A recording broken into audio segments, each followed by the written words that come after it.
Hello everyone. In today's video, I was going to be continuing my Tears of the Kingdom playthrough. In the last episode, we defended the Karakara Bazaar and defeated all the Gibdo enemies. In this episode, we gotta go back to the town, which I actually forgot to get the shrine for. So, yep, gotta go get it. Alright. If I have... Ooh. I'm gonna attach it onto this shield. I have a sledge shield. However, I'll just leave it in my inventory in case I need it later.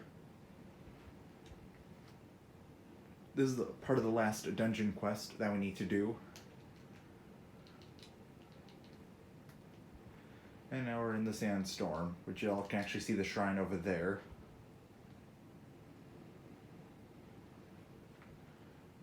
Alright. Make sure you fly over the desert rift and not into it. We're almost there. You see glowing electricity orbs? Those are electric keys. Well, I think I might have already mentioned that in the last episode. I really needed to get that shrine.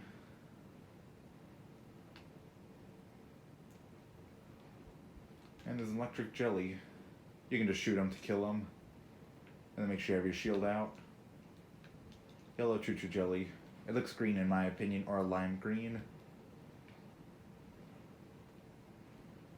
Should be able to just sled down this way. Hopefully our shield won't break. Here we go, another updraft we can use. See how far we are from the town. Oh, not far at all. Now if y'all remember these things, I've actually never stood on top of one of them. Now, if y'all ever played Clash of Clans, this is going to be kind of similar to that. Except instead of attacking, we're on defense. Oh, that Gibdo that was here isn't here anymore. Alright. Off camera I made this fire-like hammer, but you can use anything like basically anything elemental like an ice key swing. However, don't use regular jellies or deposits unless you have a staff for them, or fire fruit and stuff like that. Otherwise they'll just burst on one hit. Those electric keys I was telling y'all about drop electric key swings, which those will work as well. Now I'm just going to skip all the cutscene stuff. Alright, now we need to prepare for battle. If you listen closely, you might hear some little clicking noise. I think it's from the AC. I'll skip all the cutscene stuff. Alright. In the courtyard over here, there's a ton of freebies. You'll be really happy to get all these. A mirror, flame emitter, and a stake. There's also some free food items as well. And this chest, which I'll hammer open. Well, actually not a chest, but a box. Which has some extra arrows. And over here, we have even more chests. And there's a bunch of arrows over there. This is probably one of the best loot game moments where you get a bunch of loot. The Gerudo weapons are super powerful because whatever you add to them deals double the normal amount of damage. And 100 rupees in case we want to buy something. I'm actually going to give her my Zora shield. This is a Gerudo scimitar. I actually have a lot of really good weapons right now. However, this weapon I could drop. I'll get the Gerudo scimitar. There's also the Gerudo claymore and spear, and also a bow. The bow has a cool scoping effect where if you shoot, it'll zoom in like this, which makes it easier for aiming. Of course, gonna take all these free arrows. I'm gonna attach this spear to my shield, make a spear shield. This claymore I want to keep though. I probably won't get around to using the magic scepter, so I'll just get rid of it. That's pretty much all we can take from the courtyard. Alright, they give electric Lizalfos horn for this, in case you didn't get anything. The question is, well, this one will deal more damage and has longer range, so I'll do this. Which, as you can see, does 40 damage, and it looks pretty cool. Alright. Maybe the sledge shield might help with me getting around. I'm actually just going to use the fire-like hammer and save the big one for a different boss fight. Alright, now, here we get to decide where all these troops go. Let's talk to the captain of the guard. The cannoneer. Now we get to decide which gate we'll put her at. I could do it at the east gate. That'll be the one over here.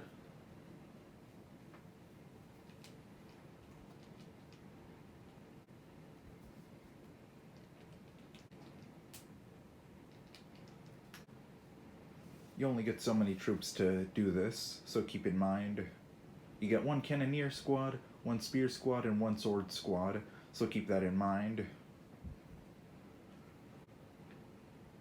Which, if y'all notice, all the troops are gone and in their proper area. If you go to these locations, you'll see where they are. Which, as you can see, they're over here.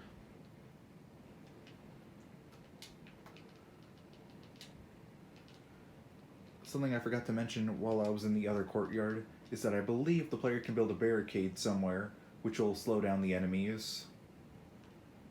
The main question is where to put it. Here we go. Now we get to pick which gate. I'm going to do the north gate since it's like the most dangerous one. Or maybe I'll do the east gate. I'll actually try the west gate, let me see. Here's what the barricade would look like on the west gate, which that's what I want to use. Alright, I'm all ready. I'm going to go to the east gate where the cannoneer is, then the north gate, and then the final gate. Alright, I'm all ready for battle. Alright, on your map you can see where all the enemies are, including their spawners, which are the giant red dots. Also, you have to keep an eye for her health, otherwise the player will get a game over. As you can see, her lightning effect now affects the entirety of the town. I'm actually going to swap to the Gerudo bow and try to shoot it off from here. I can never tell how those work. I keep forgetting I don't have to attach anything. Here we go, I think that's open. There we go. That got rid of all of these. Then make sure there aren't any Gibdos in the main town. You want to keep them as far away from Ridgeu as possible. As you can see, the guards can damage them, and I also can. Oops, didn't mean to talk to them. You can get a lot of Gibdo bones through this event, so keep that in mind. Let me see here. I'm waiting for it to open up. It'll look like that when it opens. And then we just gotta defeat the remaining Gibdos. Well, I should probably head to the main town. The guards can handle this one enemy here. And eventually you'll see flying variants of the enemies, which you want to keep an eye out for those. Also, these ones can be easily defeated by just shooting them. Alright, now we gotta go to the final one.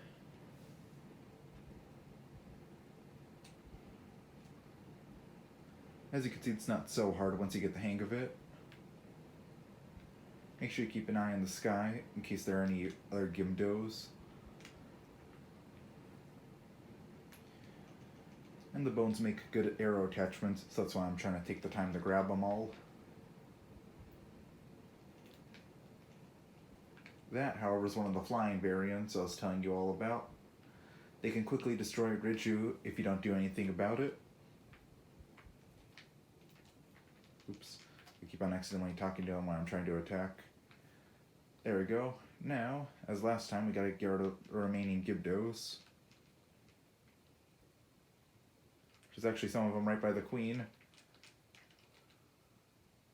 I know I missed something back there, but I don't have time to get it. I gotta hurry if I want to survive.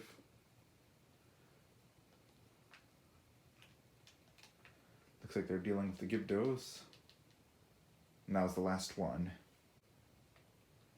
Now she's going back to the Gerudo bunker. I'm gonna see if this Gibdo they defeated dropped stuff. There's a few extra Gibdo drops around the town. I'm not going to spend a bunch of time on camera looking for them, although if you want to, you can try to find some stuff. Let's see here. Now we need to go into the basement of this building, so that way we can... I'm actually going to reswap to this. We need to head down to the basement so that way we can figure out what we need to do next. which now we're allowed in, I think.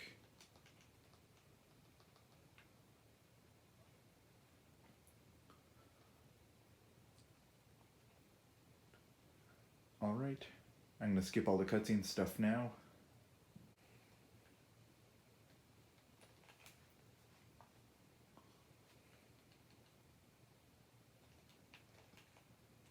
I just ascended through the roof.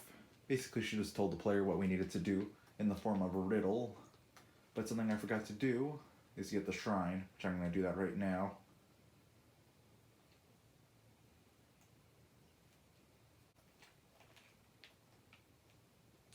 And there we go, we made it to the shrine. I'm going to switch my armor up a bit, so that way I can actually survive in the desert heat. If y'all remember me talking about that structure, we need to go to the other one, and there's another one around here somewhere in that direction. It's basically towards that shrine. This is probably the harder part of this. The first time I was doing it took forever before I realized the second tower has to be raised up from the ground. Right, this right here, we need to break this open. It's actually a bit too hot, so that's why I have the Island Lobster shirt. Alright, this should come in handy, this luminous stone talus hammer.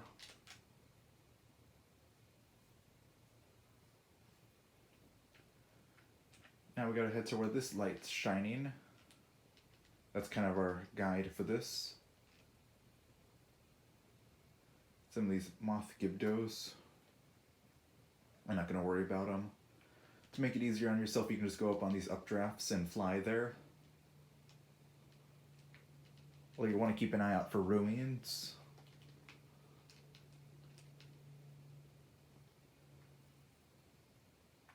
There's some Gibdo homes. Not what we're looking for. I think I saw it right now.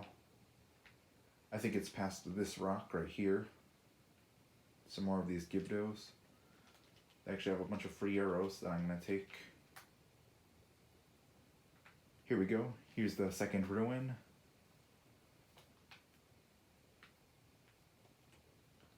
Alright, now here, we gotta get to the top, I'm pretty sure. Oh wait, no, actually we head over here. Don't worry about the Gibdos. They can't get you as long as you're running away from them. Alright, now I'm gonna climb up here. If you don't think anything's happening, well, the first time I did this I didn't think anything was happening, but then I realized this thing's getting raised up. And she actually ran out of stamina. I need to go a bit higher.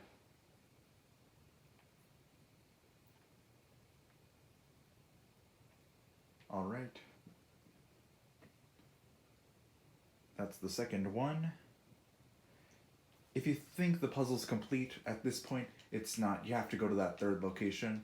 This is an often mistake I see in a lot of players.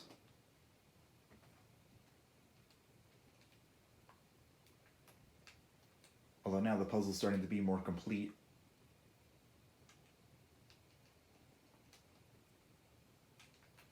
I'm actually going to swap out to my sledge shield so that way I can get there faster.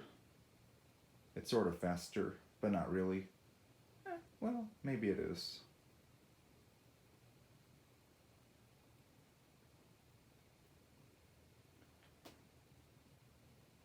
There's another one of these homes for the Gibdos. This is your only chance to explore them because once you beat this area in the game, these are completely gone. However, you can find some in the caves. There's not really much inside of them though.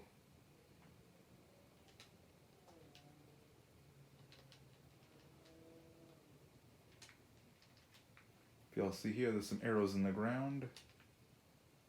And more Gibdos. I'm pretty sure at this location there's some oil. Yeah, you can keep that. I'm gonna climb up this now, or you could just ascend. Actually, that's what I'm gonna have to do. I didn't realize how tall it was.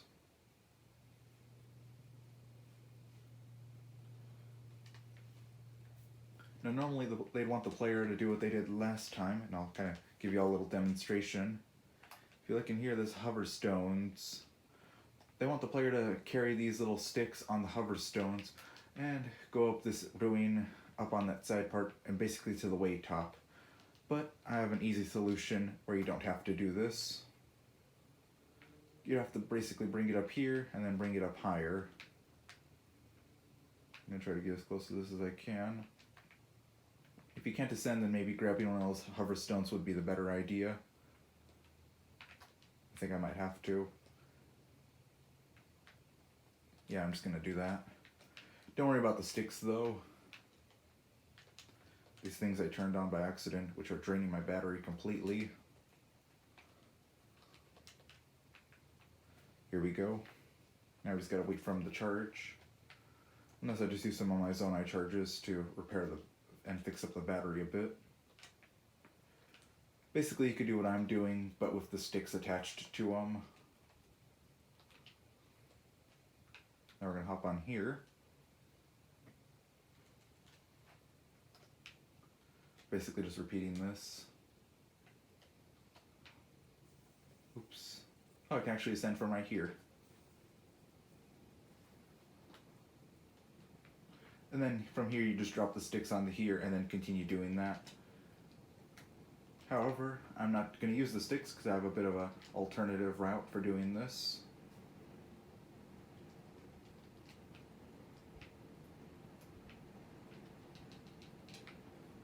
Alright, here is where the player would have need to attach the sticks.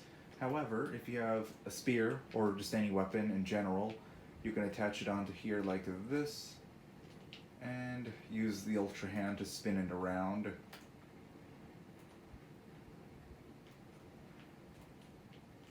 As you can see, the light's moving on over. We just need to get it to line up. Almost there. Here we go.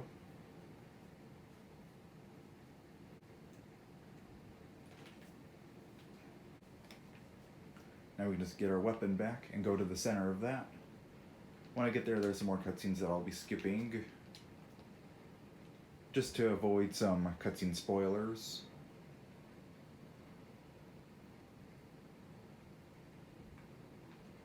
We're almost here, and now we've pretty much made it.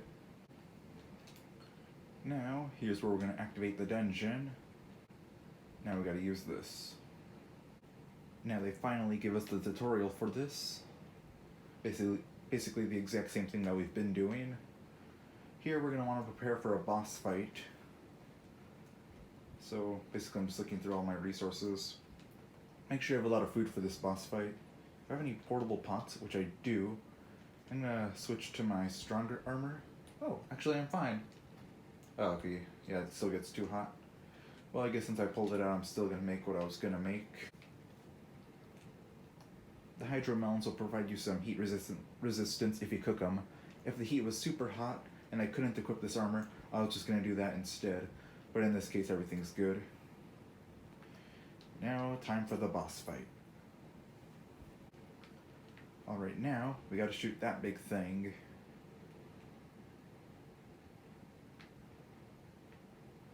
I just remembered I needed to use the lightning ability. From this point out, you'll have to be activating it yourself. Now this is a little unexpected. The player now has to fight this boss before doing the actual other part of the dungeon. This boss will hurt if it hits you, so as you can see, it did so much damage right now. Make sure you're on full hearts for this fight. I'm gonna shoot it with the lightning. Then it's gonna try to run away a little bit, so that way it can't hurt us. And typically at this point, it's going to do this attack, which is probably the most annoying attack that it has. Because Richu, you can't use her lightning when she's getting hit and flung around by tornadoes. Which, wherever she is, I don't see her. So what I'd like to do for this fight, because she's typically not available, is use the Goron instead. Which it sort of works. Ah, this thing's going back to normal. There's a lot of damage. Here we go. You got it in a good position. Sometimes it'll try to ram towards the player, so you have to be careful for that. Just in general, I feel like this boss fight is kind of hard having her as the assistant, so I like to use someone else for it. In this case, Yunobo. I just need to head on out and... The tornadoes also block that attack, which is what makes this boss fight beyond hard. Which also tries to run away and I can barely hit it. So I'm going to try doing that again.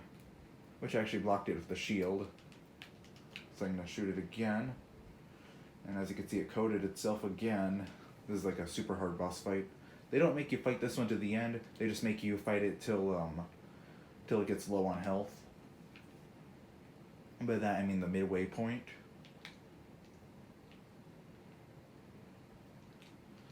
Okay, now we actually can use her. However, the lightning's a little inconvenient in my opinion. If I just scooch back a little bit and shoot through it. As you can see, the arrow did nothing. Another alternative is using things like Splash Fruit, which, as you can see, it's back to normal. If I shot it, as you could see, it'd go back to normal, which then I could combo it with Riju's Lightning, which is still hard to activate in my... Oh, I got it. I actually got it.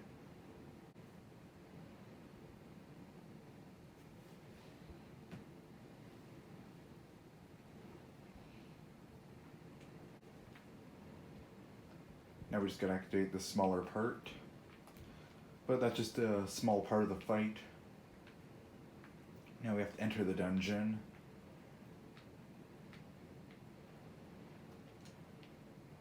Now I'm gonna activate this.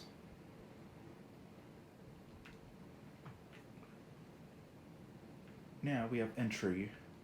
Well, I'm gonna leave it off at this point just because we've already gotten far in the episode. Well, anyways, I hope you enjoyed this episode, so please like and subscribe if you enjoyed. Goodbye.